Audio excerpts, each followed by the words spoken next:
الحمد لله رب العالمين والصلاة والسلام على سيد الأنبياء والمرسلين محمد وآله وأصحابه أجمعين.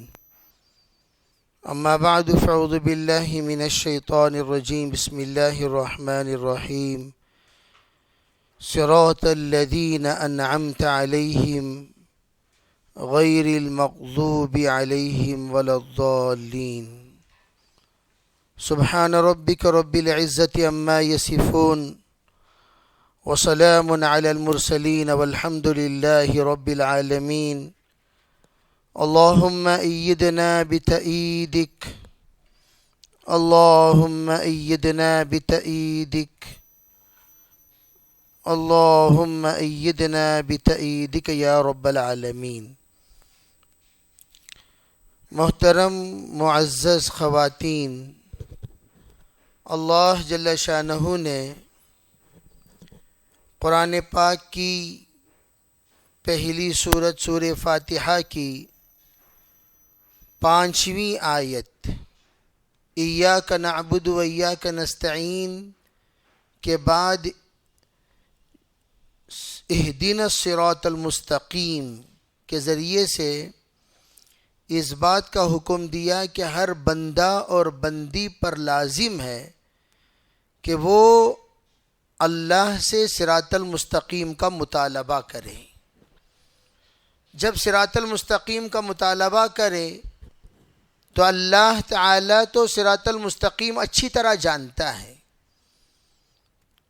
تو اس مطالبے کو مطلق نہ رکھے بلکہ احساس دلانے کے لیے کہ دیکھو تم لوگ صراط المستقیم جب مانگو تو اس کے ساتھ یہ بھی کہہ دیا کرو صراط الذین انعمت علیہم، یا اللہ تو ہمیں جو صراط المستقیم عطا کرے گا وہ اس طرح کا صراط المستقیم ہو جو آپ کے خصوصی انعام پائے ہوئے لوگوں کو آپ نے عطا کیا.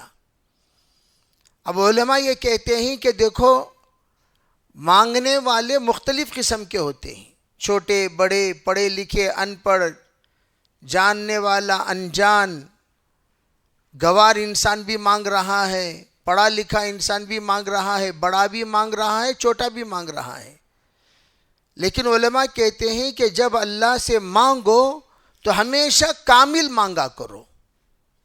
کامل چیز اللہ کے پاس مانگنے سے ہو سکتا ہے کہ اللہ رب العزت تمہیں اس کامل نعمتوں سے ایسا نوازتا چلا جائے کہ تم بھی کامل ہو جاؤ.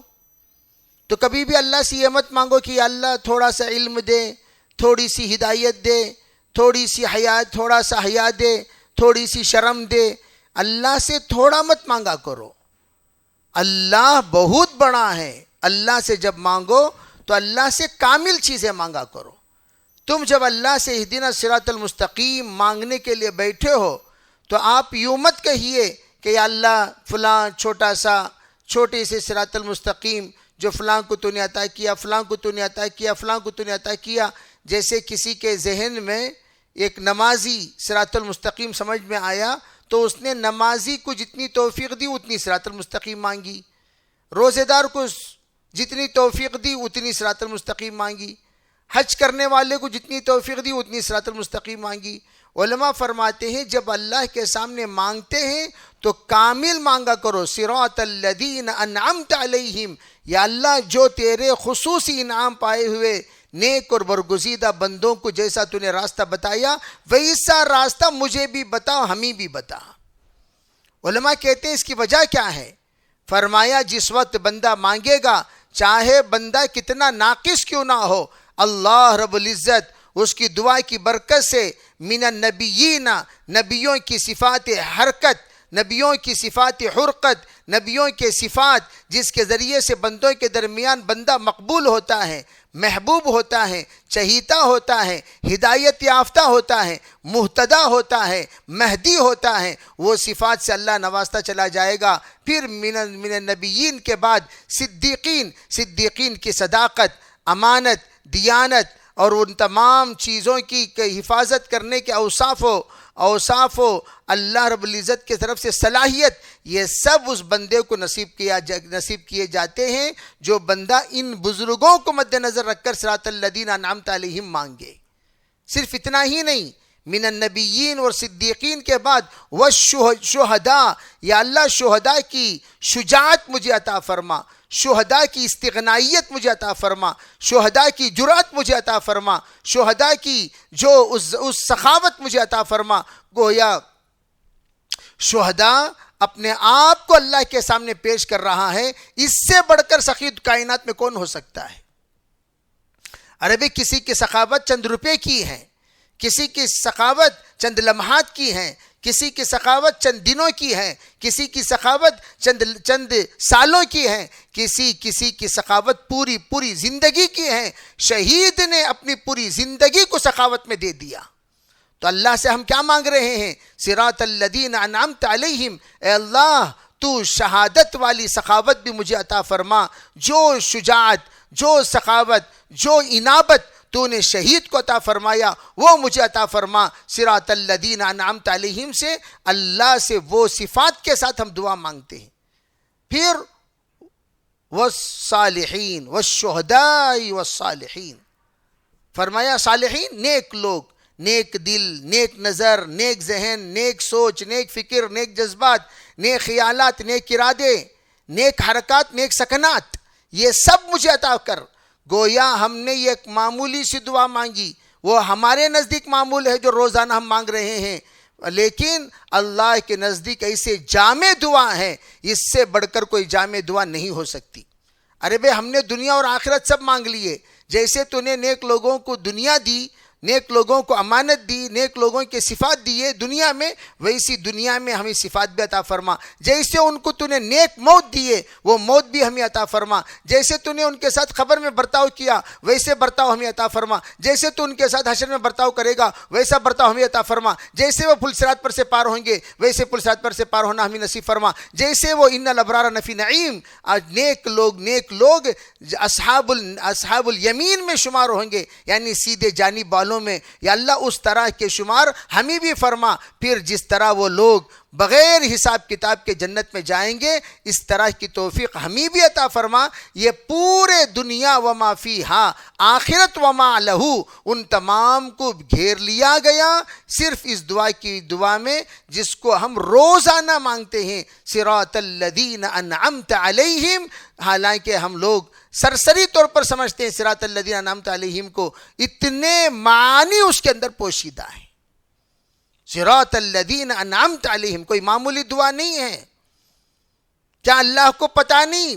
سب پتہ ہے، بندوں کو احساس دلانا چاہتا ہے جو راستہ تم مانگ رہے ہو اہدنا الصراط المستقیم کوئی معمولی دعا نہیں ہے، اور جو تم آگے کہہ رہے ہو صراط الذین انعمت علیہم، تو یہ بھی اللہ نے حکم فرما دیا، دیکھو اگر تم ان کے راستے میں چلنا چاہتے ہو، ان کی طرح تم نعمتیں پانا چاہتے ہو، ان کی طرح مقام و مرتبہ پانا چاہتے ہو، ان کی طرح تم عزت اور جاہ و جلال پانا چاہتے ہو، تم ان کی طرح ہر طرح کے نیکیاں خیر پانا چاہتے ہو، ہر طرح کی عزت دنیا اور آخرت میں پانا چاہتے ہو، تو تم لوگوں کو ان کے نقش قدم پر چلنا ہوگا۔ اولئک الذین انعم اللہ علیہم، کون ہے وہ؟ من النبیین والصدیقین والشہداء والصالحین وحسن اولئک رفیقا، وحسن اولئک رفیقا، ان لوگوں نے بہترین اپنا ہم سفر انہوں نے بنا لیا۔ کیا پتا چلا اس سے؟ پتا چلا اگر تم نبیین کے نقش قدم پر چلتے ہو، ان کے ہم سفر بن کر چلو، صدیقین کے نقش قدم پر چلنا چاہتے ہو، ان کی طرح انعامات پانا چاہتے ہو، ان کے نقش قدم پر چلو، شہداء کی انعامات پانا چاہتے ہو، ان کے نقش قدم پر چلو، صالحین کے انعامات پانا چاہتے ہو، ان کے نقش قدم پر چلو۔ گویا اس میں تقلید کا حکم دے دیا گیا۔ کن کی تقلید؟ انعم اللہ علیہم کی تقلید۔ کون ہے وہ؟ صحابہ ہیں، صدیقین ہیں، شہداء ہیں، صالحین ہیں، فقہاء ہیں، محدثین ہیں، مفسرین ہیں، اولیاء ہیں، اتقیاء ہیں، اصفیاء ہیں، یہ سب ایک فہرست بہت بڑی فہرست اللہ نے عطا فرمائی. ان کے نقش قدم پر چلنے کا اللہ نے حکم دے دیا کہ اللہ کے رسول نے فرمایا اگر تم حشر کے میدان میں ان کے ساتھ رہنا چاہتے ہو المرء مع من احبا، ان سے محبت کرو، اللہ رب العزت انہی کے ساتھ تمہارا حشر فرمائے گا. اور سنو، جو جس کی محبت کرتا ہے اس کی اطاعت کرتا ہے، جس کی اطاعت کرتا ہے اسی کے ساتھ جنت میں جاتا ہے. اسی لیے کیا فرمایا؟ فرمایا جو شخص جنت میں جانا چاہتا ہے وہ ہمیشہ ڈر کر زندگی گزارتا ہے. کس اعتبار سے؟ اللہ کہیں میرے زبان سے نکلے ہوئے گناہ سے جنت سے محروم نہ کر دے، آنکھوں کے نکلے ہوئے گناہ سے جنت سے محروم نہ کر دے، دل اور دماغ کے گناہ سے اللہ جنت سے محروم نہ کر دے، میرے معاشرہ اور معاملہ کی خرابی سے اللہ جنت سے محروم نہ کر دے. اسی کو اللہ کے رسول نے دوسرے حدیث میں فرمایا من خاف فقد ادلج ومن ادلج بلغ المنزل الا سلعۃ اللہ ہی الغالیہ الا سلعۃ اللہ ہی الجنہ. جو شخص اللہ سے ڈرتا ہے وہ جلدی جلدی جلدی جلدی آخرت کی تیاری شروع کر دیتا ہے. فقط ادلجہ کہتے ہیں صبح سویرے نکلنے کو. اور جو جلدی جلدی اپنے عمل کرنا شروع کر دیتا ہے موت سے پہلے منزل کو پہنچ جاتا ہے. وہ انتظار نہیں کرتا، ارے اب بشنا میں 20 سال، اب بشنا 18 سال، اب بشنا 16 سال، ابھی پوری زندگی پڑی ہوئی ہے، آئندہ رمضان میں توبہ کر لیں گے، آئندہ شب قدر میں توبہ کر لیں گے، آئندہ شب برات میں توبہ کر لیں گے، آئندہ آئندہ آئندہ آئندہ بول کر ٹالتے ٹالتے ٹالتے ٹالتے وہ پہنچ جائے گا قبرستان کو. اسی کو فرمایا کہ آئندہ کہہ کر نیکیوں سے پیچھے مت ہٹو، نیکیوں کی طرف آگے بڑھو، نیکیوں کی طرف آگے بڑھو، آئندہ مت کہو. جیسے بلکہ کہا گیا کل کا کام آج کر بلکہ ابھی، یہی تو کہا گیا، کل کا کام آج کر بلکہ ابھی.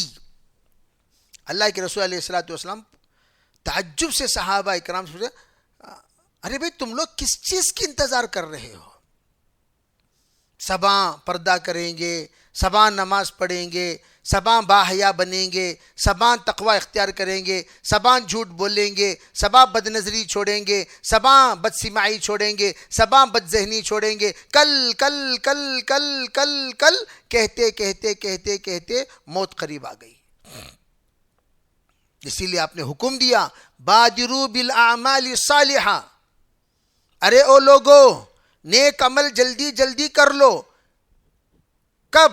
کقطع اللیل المظلم، تم پر یہ فتنہ آگے آ رہا ہے، ایک فتنے میں تم لوگ مبتلا ہونے والے ہو، تمہارا ایمان بچانا مشکل ہو جائے گا، تمہارا یقین بچانا مشکل ہو جائے گا، تم لوگوں کا اعمال بچانا مشکل ہو جائے گا، پردہ بچانا مشکل ہو جائے گا، حجاب بچانا مشکل ہو جائے گا، ٹوپیاں بچانا مشکل، جبہ پیجامہ بچانا مشکل، نماز جماعت کے ساتھ پڑھنا مشکل، نیک لوگوں کی صحبت میں بیٹھنا مشکل، اچھے لوگوں کے ساتھ چلنا پھرنا مشکل. یہ کب ہوگا؟ فرمایا دیکھو ایک ایسا فتنہ تم پر طاری ہونے سے پہلے نیک عمل کتنا کرنا ہے کر لو، ورنہ کیا ہوگا؟ کقطع اللیل المظلم، رات کی اندھیری جیسے دھیرے دھیرے دھیرے دھیرے، کبھی غروب آفتاب پر آسمان پر جا کر دیکھیے آہستہ اندھیرا چھاتا ہوا چلے جاتا نہیں چلے جاتا، ارے بھی تاریکی چاہتی ہوئی چلی جاتی نہیں چلی جاتی. اسی طریقے سے فتنہ ابھرتا اور پھیلتا چلا جائے گا. پھر کیا ہوگا؟ یصبح الرجل مؤمنا ویمسی کافرا ویصبح مؤمنا ویمسی کافرا ویمسی مؤمنا ویصبح کافرا. صبح کو ایمان والا شام کا کافر، اور شام کا ایمان والا صبح کا کافر. رات تو رات کافر ہو گیا، دن کے دن میں کافر ہو گیا. اس لیے کہا جاتا ہے اللہ کے لیے